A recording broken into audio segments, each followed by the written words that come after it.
امام احمد بن حنبل کے بیٹے عبداللہ وضع کہ میرے والد پر جب آخری وقت آیا میں آپ کے پاس بیٹھا ہوا تھا اور والد کی زبان خاموش ہے، ہم لا الہ الا اللہ پڑھ رہے ہیں، یہ پڑھنا یہ تلقین ہے، لا الہ الا اللہ لا الہ الا اللہ۔ اچانک امام احمد فرماتے ہیں کہ لا بعد، ابھی تک نہیں۔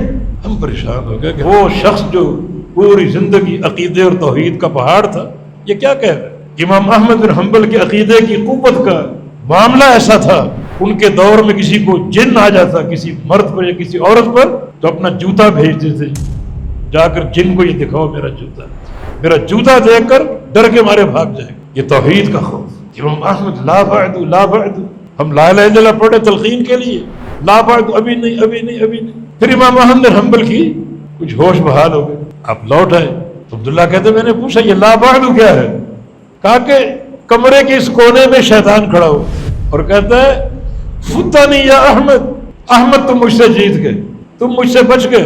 اور میں کہتا لا بعد نہیں، ابھی تک نہیں بچا، ابھی تک یہ سانسیں آ رہی ہیں اور تیرے حملے تیری یلغار اس وقت تک قائم ہے جب تک یہ سانس ٹوٹ نہیں جاتی، ابھی تک جان بحال ہے، سانسیں آ رہی ہیں، ابھی تک نہیں۔